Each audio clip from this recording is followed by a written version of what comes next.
janar 2023, kryeministri Edi Rama njoftoi me buj nisjen në orbit të dy satelitëve shqiptar, Albania 1 dhe Albania 2, duke i quajtur këtë një arritje strategjike gjeohapësinore. Me këta satelit të paguar 6 milion euro, Edi Rama garantoi monitorimin e ndërtimeve pa leje, rrëshqitjeve të tokës, kontrollin e digave dhe urave, paralajmërimin e përmbytjeve dhe tërmeteve, rrezikun e ujërave detare, abuzimet në bregdet, prerjen e pyjeve, kultivimin e kanabisit dhe kontrollin e zjarreve. Nuk ka asnjë informacion zyrtar nëse dy satelitët shqiptar janë funksional apo nëse janë realisht në orbit. Ndërkohë, dokumenti që po publikon pamfleti dëshmon se për të njëjtin shërbim fotografimi satelitor të territorit, qeveria shqiptare po paguan një shërbim tjetër privat me miliona euro. Në buletinin e prokurimeve publike të datës 26 janar 2026, drejtori i Fondit Shqiptar të Zhvillimit, Dritana Golli, ka njoftuar zhvillimin e tenderit me objekt fotografimi ajror digjital i territorit të Shqipërisë dhe prodhimi i imazheve ajrore.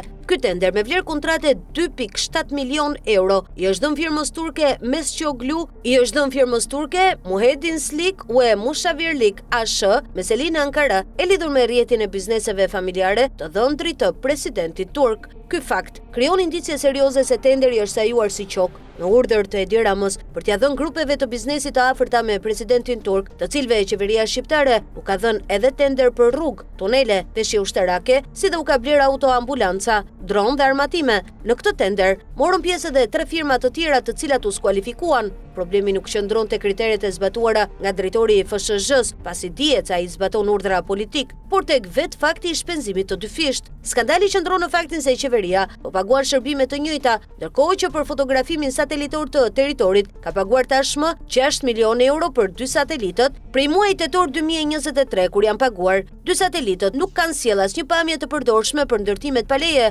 rrëshqitjet e tokës, kontrollin e digave dhe urave, rrezikun e përmbytjeve dhe tërmeteve, abuzimet në bregdet, prerjen e pyjeve, kultivimin e kanabisit apo kontrollin e zjarreve. Për të krijuar bindjen se satelitët janë në orbit dhe në funksionim, një muaj pas lëshimit të tyre, Edi Rama publikoi dy pamje satelitore nga pyjet, por në praktik zjarret shfaqen pasi pyjet janë shkrumbuar, përmbytjet pasi zonat janë fundosur, parcelat e drogës pasi bimët janë rritur, pyjet pasi janë rrafshuar dhe ndërtimet pa leje pasi janë kthyer në pallate, kulla dhe resorte. Kjo do thotë se ose satelitët nuk janë funksional dhe janë paguar fiktivisht si pjesë e pazareve të ndikimit të Edi Ramës, ose dërgojnë pamje që qeveria nuk i përdor. Më bën se mbetet hipoteza se Edi Rama, përmes drejtorit Dritana Golli, ka sajuar një tjetër tender fiktiv prej 2.7 milion euro për gjoja fotografimin satelitor të territorit, vetëm për t'u dhënë miqve të tij turq, ashtu si shumë miliona euro të tjera për investime dhe shërbime të pakryera.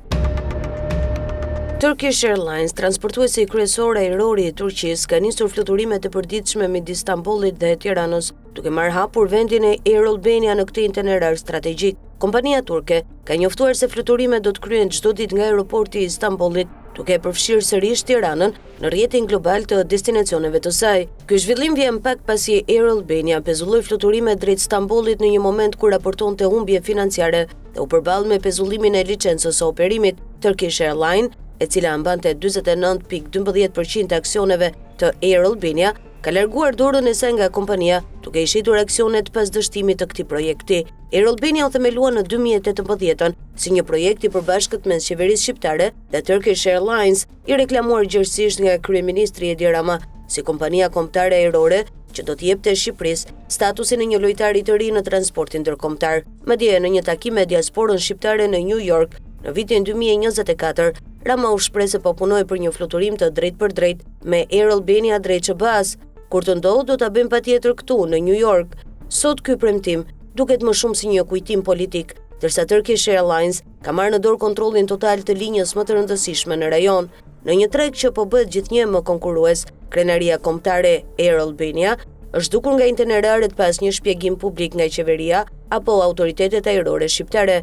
Rikthimi i Turkish Airlines në këtë formë shihet si shenjë dështimi të eksperimentit me Air Albania, i cili nisi si një aleancë strategjike dhe përfundoi si një projekt i braktisur në heshtje. Për udhëtarët shqiptar dhe turq, kjo është vetëm një çështje zgjedhjeje e fluturimi, por në planin politik është një tjetër premtim i pambajtur që shton listën e projekteve të dështuara të qeverisë Rama. Italia ka rrëzuar propagandën e Ilir Prodës sa i takon arrestimeve jashtë vendit. Sot policia njoftoi në media një operacion të gjerë në Dubai, ku arrestua Bujar Sefa, pjesë e grupit të rajave. Policia e shiti si një sukses të saj, duke u mburur se një tjetër i kërkuar ndërkombëtar u arrestua. Si rezultat i bashkëpunimit të strukturave të policisë së shtetit me homologët, në kuadër të operacionit këduar The Wanted, u bë mundur kapja në Emiratet e Bashkuara Arabe dhe arrestimi me qëllim ekstradimi në Shqipëri shtetasit Bujar Sefa, 39 vjeç. Ky shtetas ishte shpallur në kërkim nga Interpol Tirana pasi gjykata e posaçme kundër korrupsionit dhe krimit organizuar me vendimin e datës 23/5/2023 i ka caktuar masën e sigurisë arrest me burg, tha policia. Por realiteti është ndryshe.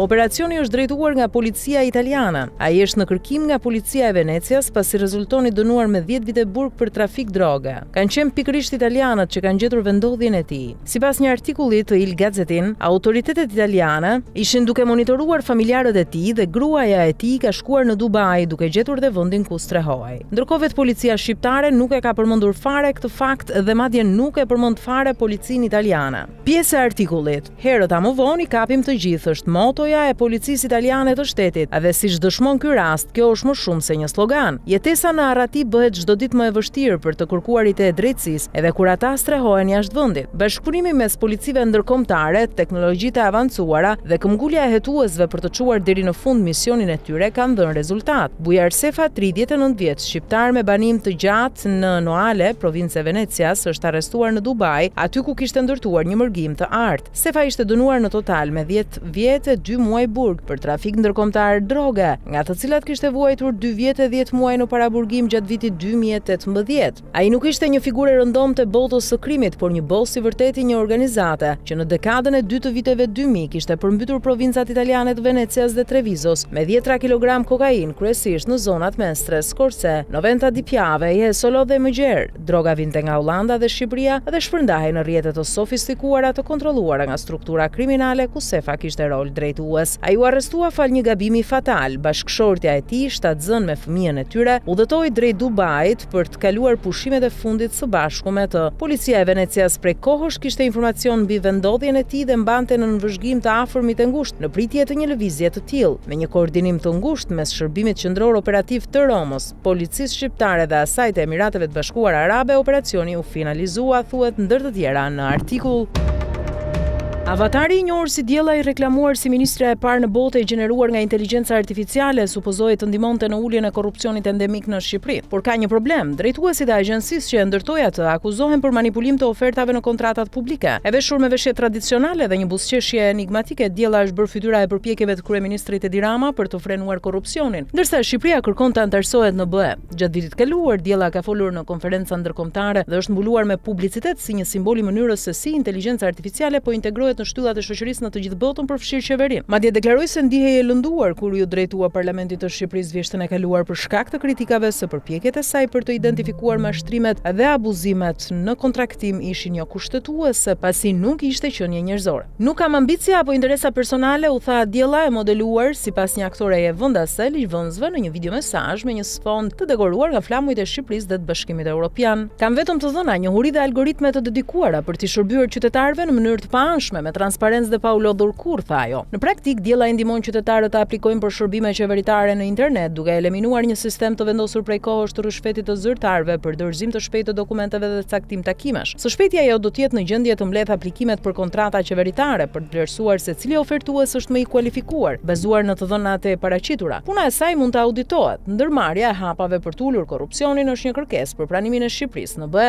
Ne jemi një vend ku shërinj, nuk është e lehtë të kesh ndërveprime krejtësisht të drejta dhe transparente në një vend ku shërinj, tha ai në një intervistë në fillim të këtij muaji. Me reformat që ka kryesuar që nga marrja e detyrës në vitin 2013, tha zoti Rama, tani kemi një pamje krejtësisht të ndryshme. Zoti Rama tha se do të largohej nga posti publik sapo Shqipëria të antarësohet zyrtarisht në BE. Kjo mund të ndodhë që në vitin 2030, nëse negociatat vazhdojnë me ritmin e tyre aktual. Megjithëse ai vuri në dukje se ka 3 gjëra që janë për te aftësisë njerëzore për të planifikuar, zoti, seksi dhe Bashkimi Evropian. Një raport i nëntorit nga zyrtarët e BE-s tha se Shqipëria kishte treguar një farë progresi, por se korrupsioni mbeti i përhapur në sektorët e cënueshëm. Ai atribuoi një njësie të posaçme të prokurorisë të ngritur në vitin 2019 për parimin e rezultateve pozitive në luftën kundër korrupsionit të nivelit të lartë. Kjo përfshin një hetim në Agjencinë Kombëtare të Informacionit, pikërisht organizatën qeveritare që krijoi diellën. Muajin e kaluar prokurorët e SPAK-ut njoftuan se kishin vënë drejtoreshën e agjencisë dhe zëvendësin e saj në arrest shtëpiak, duke i lidhur ata me një organizatë kriminale të akuzuar për manipulim të aplikimeve për kontrata përmes friksimit. Agjencia operon infrastrukturën digjitale të qeverisë duke ushtruar kontroll mbi një gamë të gjerë sistemesh publike online për fshir diellën. Dy zyrtarët ende nuk janë akuzuar zyrtarisht për ndonjë krim dhe zoti Rama tha se do të përmbahet nga gjykimi. Duhet presim dhe të shohim, thaj. Njësia speciale e hetimit ka zgjeruar në mënyrë dramatike goditjen kundër korrupsionit dhe krimit të organizuar, duke përfshirë hetime të profilit të lartë për korrupsion. Kjo ka krijuar një lloj enigme për zotin Rama, megjithëse ai është shmangur nga skandalet. Ndërsa shprehu krenari për punën e njësisë së prokurorisë për të frenuar korrupsionin, ai tha gjithashtu se hetimet në vitet e fundit kishin kontribuar në rritjen e normave të paraburgimit në Shqipëri, të cilat janë ndër më të lartat në Europë. Ne duhet të bëjmë gjithçka për të mbështetur këtë institucion, tha zoti Rama, duke shtuar në të njëjtën kohë. Duhet jemi të vetëdijshëm se ky institucion duhet garantojë jo vetëm që vepron në mënyrë të pavarur, por edhe që vepron profesionalisht. Zyrtarët në njësinë e hetimit special nuk pranuan të komentojnë, por statistikat e saj treguan se rastet e korrupsionit publik nuk janë një komponent i rëndësishëm i paraburgimeve. Raporti vjetor i hetimeve për vitin 2024, të dhënat më të fundit në dispozicion, sugjeruan se rastet e korrupsionit përbënin vetëm rreth 14 nga gati 2800 personat që u paraburgosën atë vit. Rasti kundër zonjës Balluku për keqpërdorim të fondeve shtetërore në projekte të mëdha infrastrukturore është bërë një dhimbje koke e veçantë politike për zotin Rama, i cili po përballet me kërkesa që asaj të hiqet imuniteti që i jepet si anëtare e parlamentit, në mënyrë që akuzat kundër saj mund të vazhdojnë. Ajo ka mohuar shkeljet. Zoti Rama nuk pranoi të komentonte kur u pyet nëse e mbështeste heqjen e imunitetit të saj, as nuk pranoi të diskutonte kundërshtimin politik që është rritur me akuzat në rritje për korrupsion që muajin e kaluar nxitën protestuesit armatosur me bomba shpërthyese të bënin thirrje qeverisë së tij të jepte dorëheqjen. Andy Hoxha, një ekspert i ligjit dhe Ballkanit Perëndimor në King's College London, tha se diella është mënyra se si zoti Rama mund t'i thotë botës dhe BE-s se unë e kuptoj që ju jeni shqetësuar nga korrupsioni dhe do të përpiqem ta adresoj atë. Një analistë të dhjetorit, ekspertët në Këshillin Gjerman për marrëdhëniet me jashtë thanë se Ministri i Inteligjencës Artificiale kishte rritur efikasitetin dhe panshmërinë e vendimeve të prokurimit publik të marra nga qeveria, por në përgjithësi ata arritën në përfundimin se rekordi i Shqipërisë në përmbushjen e standardeve të BE-s për luftimin e korrupsionit, veçanërisht në dhënien e kontratave të ndërtimit dhe turizmit, mbetet problematik. Fakti që zhvilluesit e diellas janë akuzuar vetë për korrupsion ka ngritur pyetje nëse një ministër i krijuar nga inteligjenca artificiale mund të programohet për ta anashkaluar prova të saktuara të korrupsionit ose për të furnizuar me të dhëna të pabesueshme për ta zbuluar atë. Dr. Hoxha tha se vetëm koha do ta tregojë, por vuri në dukje se qeveria nuk ishte përpjekur të ndërhynte në hetimin ndaj agjencisë që drejton diellën. E kuptoi skepticizmin, ka shumë dyshime, por fakti që u zbulua jo u fsheh, tregon se ata po e pranojnë se korrupsioni është një problem dhe duhet parandalohet në të ardhmen, tha ai. Kështu thotë se e sheh edhe zoti Rama, vendi po përpiqet të luftojë korrupsionin me të gjitha tmetat, me të gjitha problemet, me të gjitha mangësitë, me të gjitha dëmet. Pra kjo është mirë.